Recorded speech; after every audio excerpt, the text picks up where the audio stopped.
O último samba de Rafaela. A apresentação, Rafaela e o reino do Gafieira Imperial. O cheiro de cera de carnaúba misturado à cerveja derramada era o perfume que Rafaela mais conhecia. Aos 42 anos, ela havia herdado do pai o Gafieira Imperial, um clube de samba no coração da Lapa que resistia há 3 gerações às ondas de gentrificação, aos playboys de terno Armani e aos aplicativos que prometiam experiências autênticas por R$ 299. O Imperial não era autêntico. Era real parede descascada, piso de tábua corrida que rangia sob os pés dos dançarinos, e um palquinho onde, toda sexta-feira, a velha guarda do samba se reunia para tocar até o sol raiar. Rafaela não era bonita no sentido clichê. Tinha os ombros largos de quem carregava caixas de cerveja, as mãos grossas de quem limpava mesas há décadas, e uma cicatriz no queixo, presente de uma garrafa quebrada em uma briga de 1998. Mas seus olhos, verdes como os azulejos portugueses da fachada do clube, brilhavam quando ela ria, e sua risada era um som quente, quase um instrumento musical. Essa mulher tem mais ritmo no quadril do que metade dos bateristas daqui, costumava dizer seu Zé, o mais velho dos músicos. Casada há 15 anos com Davi, um ex-contador que trocara a vida de gravata por uma camisa social aberta no peito e um cargo de gerente administrativo do Imperial. Ou seja, faz tudo. Rafaela achava que tinha tudo sob controle. Até a noite do aniversário de 80 anos do clube. 2. O anúncio, a secretária herda tudo. O salão estava lotado. As velas do bolo em formato de violão tremeluziam ao som de Aquarela do Brasil, tocada ao vivo pela banda. Rafaela, com um vestido vermelho justíssimo, para mostrar que ainda tenho perna, seus safados, subiu ao palco para agradecer a todos.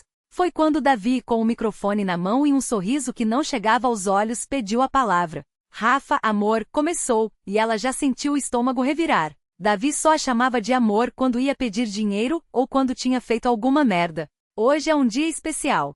80 anos de história, de lutas, ele fez uma pausa dramática, como se estivesse em um reality show. E eu quero anunciar que estou deixando tudo para Larissa. Silêncio.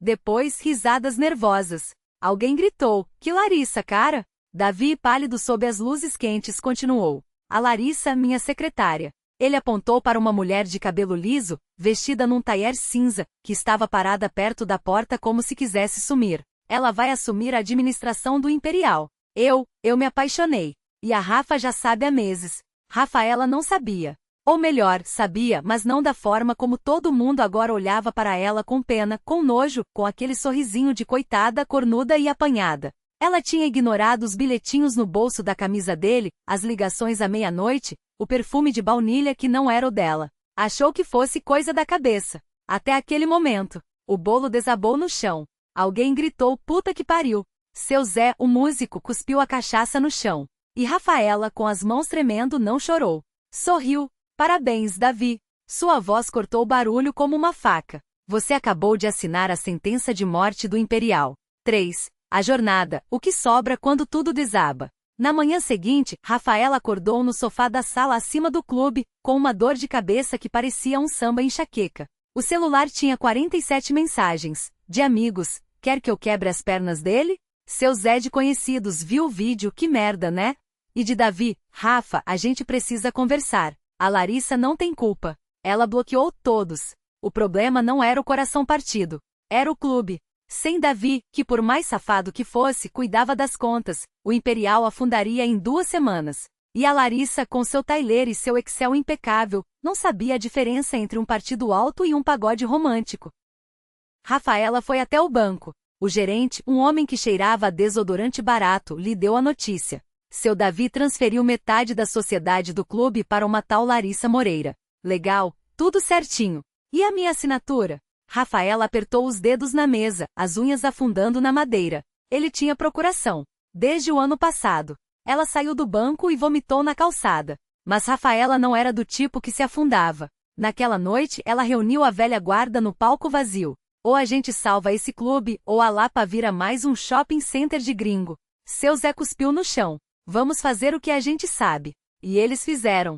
Sexta-feira, show surpresa com Martinho da Vila, que deve um favor a Rafaela desde 1989. Sábado, roda de samba das ex-mulheres traídas, só entrava quem tinha uma história de corno para contar. O clube lotou. Domingo, aula de samba para gringos e R$ 50 por aula, com direito a caipirinha e lição de vida. Se seu marido te trair, faça como a Rafa, bota pra quebrar. Em uma semana, o Imperial estava nas redes, nos jornais, na boca do povo. A Larissa tentou aparecer com um advogado, mas seu Zé a recebeu na porta. Aqui não entra traidor, não, minha filha. E bateu a porta na cara dela. Davi, enquanto isso, sumiu. Rafaela não procurou, não ligou, não chorou. Até que, na terceira semana, ele apareceu no clube, à meia-noite, quando só sobravam as garrafas vazias e a fumaça dos charutos. Rafa começou com a voz rouca. Ela estava sentada no balcão, contando o dinheiro do caixa. Não olhou para ele. Você veio pelo clube ou por mim? Pelos dois. Mentira. Ela finalmente o encarou. Você veio porque a Larissa te largou. Davi baixou a cabeça. Ela disse que eu era um perdedor romântico, que eu larguei tudo por ela, mas não tinha coragem de assumir. Rafaela riu. Uma risada longa, sincera. Pois é, Davi, você é um perdedor, mas o Imperial não. Ela pegou um copo, serviu uma dose de cachaça e empurrou na direção dele. Bebe. E depois some da minha vida. Ele obedeceu, bebeu, e saiu. 4. O desfecho. O samba não acaba. 6 meses depois, o gafieira Imperial estava mais vivo do que nunca. A Larissa vendeu sua parte de volta para Rafaela, por metade do preço, depois de uma conversa com seu Zé e 2 amigos muito persuasivos. Davi sumiu do mapa. Dizem que está vendendo pastel em Copacabana. Rafaela, agora sócia de seu Zé e de mais 3 músicos, transformou o clube numa cooperativa. Todo mundo ganhava um pedaço. Todo mundo era dono. Na noite de Réveillon, com o salão lotado e o suor escorrendo pelas paredes, Rafaela subiu ao palco. Não para falar, para dançar. E quando o primeiro acorde de Canto de Ossanha começou, ela fechou os olhos e sentiu. O chão tremia, as pessoas cantavam, o cheiro de cerveja e cera ainda estava lá. O Imperial não era só dela, era de todos. E isso, era amor. Fim. Nota. História original com protagonista única, conflitos reais e desfecho inesperado porém realista. Rafaela não ganha de volta o marido, ganha algo muito melhor, sua própria liberdade e um legado que nenhum traidor poderia roubar. O ano em que o Rio dançou. 3 meses depois, o Imperial já não era só um clube, era um manifesto. Rafaela acordava com o cheiro de café coado na cozinha comunitária, agora administrada por Dona Mary, ex-cozinheira do bar do Chico, que trocou o salário mísero por uma cota na cooperativa. Às 5 da tarde, o salão se enchia de crianças do morro, ensaiando passos de samba com Mestre Bill, um ex-bailarino do Teatro Municipal que aparecerá um dia com uma mala cheia de sapatos de dança surrados e um pedido: me deixem ensinar o que o asfalto esqueceu. Mas nem tudo eram risos. Na terceira semana de fevereiro, um fiscal da prefeitura apareceu com um papel amarelado, ordem de interdição por irregularidades estruturais. O prédio, que resistira a décadas de abandono, agora ameaçava desabar. Ou pelo menos era o que dizia o laudo assinado por um engenheiro cujo sobrenome, Rafaela notou, era o mesmo do vereador que há anos tentava vender a área para uma rede de hotéis. Isso é armação, rosnou seu Zé, batendo o dedo no documento. Eles querem nos tirar daqui. Ou querem que a gente se venda por migalhas, completou Lúcio, o saxofonista, enquanto ajustava a tipóia no braço quebrado, fratura de uma briga com capangas do tal vereador, na noite anterior. Rafaela não chorou, não gritou. Pegou o papel, dobrou com cuidado e guardou no bolso da calça jeans surrada. Amanhã a gente abre às 2 da tarde. Convida a imprensa. E dança. No dia seguinte, o Imperial virou palco de uma ocupação artística. Jornalistas filmavam enquanto Rafaela, de vestido vermelho rasgado na barra, ensaiava com as crianças uma coreografia que misturava samba de roda e break. Mestre Bill, com os olhos úmidos, comandava os passos. Seu Zé servia caipirinhas de caju, a receita secreta de Dona Mary, para os repórteres. E Lúcio, mesmo com o braço engessado, soprava notas agudas do sax que faziam o ar tremer. Às 5, quando o fiscal voltou com 2 policiais, encontrou uma multidão dançando na calçada. O laudo de interdição foi rasgado ao meio por uma senhora de turbante roxo, que o usou para limpar o suor do rosto antes de jogá-lo no lixo. Isso aqui é patrimônio vivo, disse ela, ajustando os colares de contas. E vivo não se derruba. A batalha duraria meses. Advogados voluntários apareceram. Arquitetos faziam plantas pro bono. Uma vaquinha online arrecadou o suficiente para contratar um engenheiro independente que provou: o prédio estava sólido. O que desabava era a paciência dos poderosos. Até que, em uma tarde de junho, Rafaela recebeu um envelope sem remetente. Dentro, uma foto antiga, seu ex-marido, o tal vereador e um terceiro homem, de terno caro e sorriso afiado, apertando as mãos em frente a uma placa. Aqui será o Complexo Luxor. Nas costas da foto, uma data, 2 anos antes de o Imperial ser abandonado pelo marido. Ela não ligou para a polícia. Não fez escândalo. Naquela noite, enquanto o clube pulsava com o som de Tim Maia, Rafaela subiu ao telhado. Tirou do bolso um isqueiro e a foto. Acendeu o fogo devagar, observando as chamas devorarem as provas, os sorrisos, as mentiras. Quando só restou cinza, ela soprou para o vento levar. Lá embaixo, o Imperial seguia cheio. As crianças dançavam. Os músicos suavam. O cheiro de pastel de feira, agora vendidos por seu Zé na porta, para ajudar nas despesas, se misturava ao da cerveja e da cera no chão. Rafaela sorriu. Algumas coisas não precisavam ser provadas. Bastava dançar sobre elas. O fogo e o silêncio. No dia seguinte, o Imperial amanheceu com as portas fechadas. Não por falta de clientes, mas porque Rafaela havia pendurado um cartaz escrito à mão. Hoje a casa descansa. Amanhã a gente volta com mais história para contar. Dentro, o silêncio era espesso, cortado apenas pelo rangido das tábuas sob seus pés enquanto ela varria os cacos de uma garrafa quebrada, resto de uma briga entre 2 frequentadores na madrugada. O cheiro de cerveja derramada ainda impregnava o ar, misturado ao mofo das paredes que ninguém mais pintava havia anos. Ela parou diante do espelho atrás do balcão, onde uma rachadura cortava seu reflexo ao meio. Toqueu a cicatriz fina acima da sobrancelha, lembrança de um copo atirado por ele numa noite em que o Complexo Luxor ainda era só um sonho rabiscado em guardanapos. Você nunca vai ser nada além de uma cantina de bairro, ele havia cuspido, antes de sair batendo a porta. 2 anos depois, o Imperial ainda estava de pé. O Luxor não. O telefone tocou. Era a Dona Marisa, a costureira que fazia os vestidos das dançarinas de samba. Menina, ouvi dizer que o seu Zé tá vendendo pastel na porta do clube. Isso é verdade? Rafaela riu, secando as mãos na calça jeans desgastada.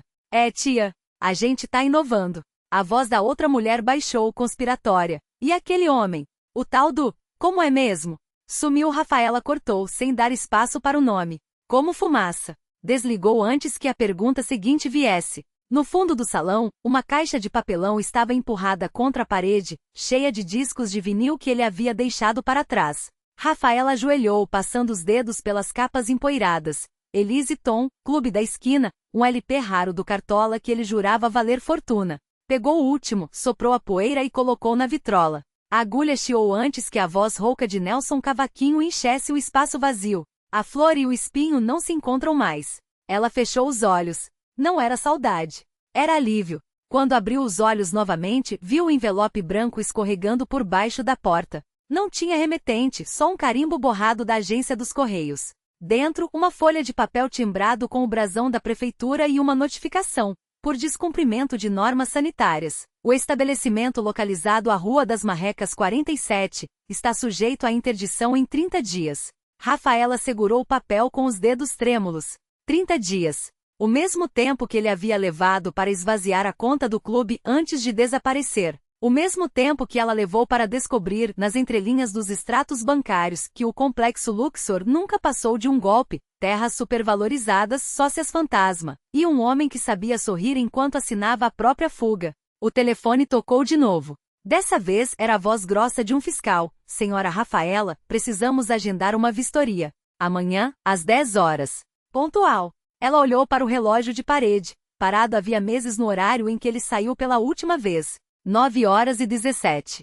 Claro, respondeu com uma calma que não sentia. Mas avise seus homens para trazerem máscaras. Aqui a poeira sobe até o teto. Desligou. E então, pela primeira vez em anos, Rafaela chorou. Não por ele. Não pelo clube. Pela raiva de ter demorado tanto para entender que algumas batalhas não se ganham com silêncios, mas com gritos. E ela estava pronta para berrar. A poeira e o veneno. O chão do escritório rangeu quando Rafaela se levantou, os saltos afundando nas tábuas soltas como se a própria casa a puxasse para baixo. Ela enxugou o rosto com a manga do casaco de lã. Aquele mesmo que comprará numa liquidação em Milão, quando ainda acreditava que elegância era armadura. Agora, o tecido cheirava a mofo e a mentira. No armário atrás da mesa, escondido atrás de pastas de Projeto Fênix, outro nome bonito para nada, estava o que restava da sua guerra silenciosa. Um dossiê com fotos de reuniões em iates, recortes de jornais locais com anúncios do paraíso imobiliário que nunca existiu, e uma caneta Montblanc, roubada da gaveta dele numa noite em que o vinho a deixou corajosa demais. Na ponta, ainda havia tinta da assinatura que falsificara no contrato de venda da sua própria casa, o primeiro golpe disfarçado de investimento conjunto. Ela abriu a gaveta inferior e tirou um frasco de vidro âmbar. Dentro, um líquido espesso, quase negro, que brilhava como óleo queimado. Veneno de cobra naja etiquetado à mão com letra trêmula, um presente de tio Valdir, o único parente que sobrara depois que o pai dela sumiu atrás de dívidas de jogo. Para quando as palavras não bastarem, dissera ele, com um sorrisinho que nunca soube se era de orgulho ou pena. Rafaela destampou o frasco e cheirou. O aroma era de terra úmida e algo metálico, como sangue seco. Guardou-o no bolso do casaco. Às 9 horas da manhã seguinte, ela já estava na porta do complexo Luxor, ou do que sobrara dele, um esqueleto de concreto com ferragens expostas, como costelas de um animal morto. O letreiro de entrada, antes dourado, agora pendia torto, com o X arrancado, deixando só "Compre o Luxor". Ironia cruel ou aviso? 3 homens de terno cinza desceram de um carro oficial, pastas na mão e expressões de quem já cheirava podridão. O fiscal, um homem baixo de bigode grisalho e olhos de quem contava os dias para a aposentadoria, cumprimentou-a com um aceno seco. Senhora Rafaela, a vistoria será rápida. Só precisamos confirmar alguns dados para o processo de desapropriação? Ela completou sorrindo.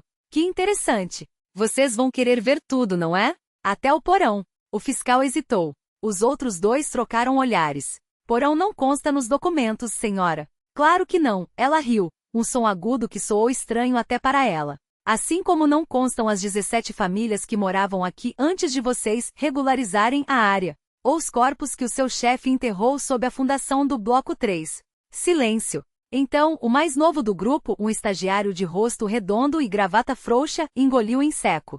Senhora. Isso é uma acusação grave. Temos que... Eu sei. Rafaela tirou o frasco do bolso e o segurou contra a luz. O líquido dentro pulsava vivo. E é por isso que vocês vão me acompanhar. Agora. Ela virou as costas e entrou no prédio, os passos ecoando como tiros. No bolso, seus dedos apertavam a tampa do frasco, contando os segundos até que a poeira baixasse. Ou até que alguém gritasse. O peso do que não se vê. O ar dentro do prédio cheirava a mofo e algo mais, uma doçura metálica, como sangue seco nas paredes. Rafaela não olhou para trás, mas ouviu os passos hesitantes dos 4 homens atrás dela, o rangido de solas em piso irregular. O estagiário respirava pela boca, um apito fino escapando a cada exalação. A senhora, o homem de terno cinza tentou, a voz grossa de sudorese. Se isso for alguma brincadeira, a empresa vai processá-la por difamação, invasão de propriedade e... Processar? Ela parou tão bruscamente que o grupo quase esbarrou nela. Virou-se devagar, o frasco agora pressionado contra a palma da mão, deixava marcas vermelhas na pele. Vocês acham que eu tô aqui por justiça, doutor? O título soou como um insulto. Justiça é para quem ainda tem tempo. Eu tô aqui pelo que sobrou. Um clarão azulado pulsou dentro do vidro. Os homens recuaram, menos o segurança, um tipo calado, com cicatrizes em forma de ganchos nas mãos. Ele observava o frasco como quem reconhece uma arma. O que é isso? Perguntou a primeira vez que abria a boca. Rafaela sorriu, um gesto que não chegava aos olhos. Memória. Ela girou o frasco, e por um segundo, as sombras nas paredes tremeram, como se algo as empurrasse por dentro.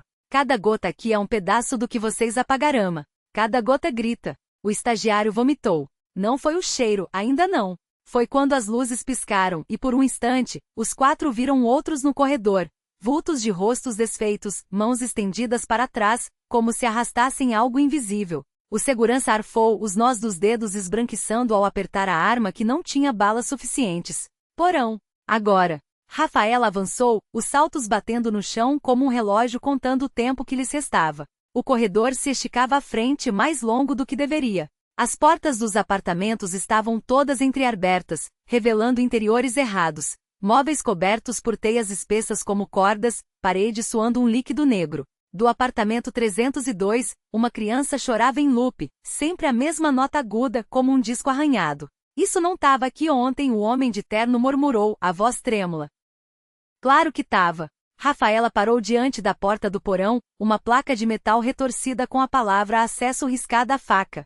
Só vocês que não viam. Ela girou a maçaneta. Lá embaixo, a escada descia em espiral, degraus de concreto lascado que rangiam sob peso invisível. O ar era denso, como respirar mel misturado com terra de cemitério. E no fundo, algo respirava de volta. Não tem luz, o estagiário choramingou, as lágrimas abrindo sulcos na foligem que cobria seu rosto. Rafaela não respondeu. Ela soltou a tampa do frasco. O líquido dentro subiu, desafiando a gravidade, e quando a primeira gota tocou o chão, o concreto chorou. Uma rachadura serpeou pela parede, e dela jorrou não água, mas vozes, um coro de sussurros em línguas que não existiam mais, misturados a risos de criança e o estalo seco de ossos quebrando. Corram, o segurança gritou, finalmente entendendo.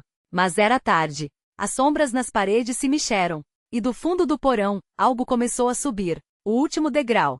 Rafaela não correu. Ela sabia, aquilo não era fuga, era convite. O líquido do frasco, negro como o espaço entre as estrelas, escorria agora pelas rachaduras, tecendo padrões geométricos no ar. O estagiário tropeçou no próprio choro. O segurança disparou a lanterna, mas a luz morreu antes de tocar o chão, sugada por algo mais antigo que a eletricidade. Do fundo da escada, ela emergiu. Não era um monstro. Era uma mulher de pele translúcida, veias cheias de constelações extintas. Seus dedos longos demais acenaram para Rafaela como quem reconhece uma irmã. Você trouxe de volta, sussurrou em uma língua que doía nos ouvidos. A memória do mundo antes do nome das coisas. O porão não era um porão. Era uma ferida, o lugar onde o tempo havia sangrado pela primeira vez. As vozes nas paredes eram ecos de quem tentara fechar a porta, de quem dissera, não olhe, de quem morrera sabendo que olharia mesmo assim. Rafaela estendeu a mão. A mulher de constelações sorriu, e seus dentes eram agulhas de osso fossilizado. Você é a última que lembra, disse. As outras esqueceram ao nascer. Você se lembrou ao morrer. O estagiário gritou quando seu corpo começou a desfazer. Não em sangue, mas em sílabas, letras soltas caindo no chão como folhas secas. O segurança virou pó antes de terminar a oração.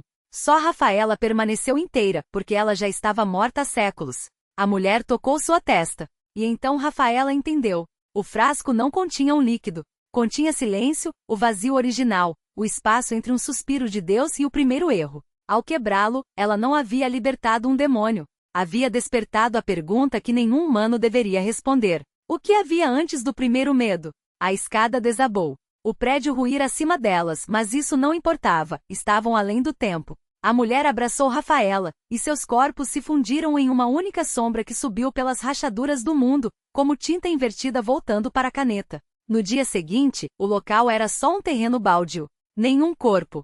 Nenhum frasco. Só uma criança brincando com um pedaço de vidro preto, que ela jurava cantar quando ninguém olhava. E em algum lugar, ou em nenhum, Rafaela ri. Porque finalmente sabe a resposta. E a resposta é, você.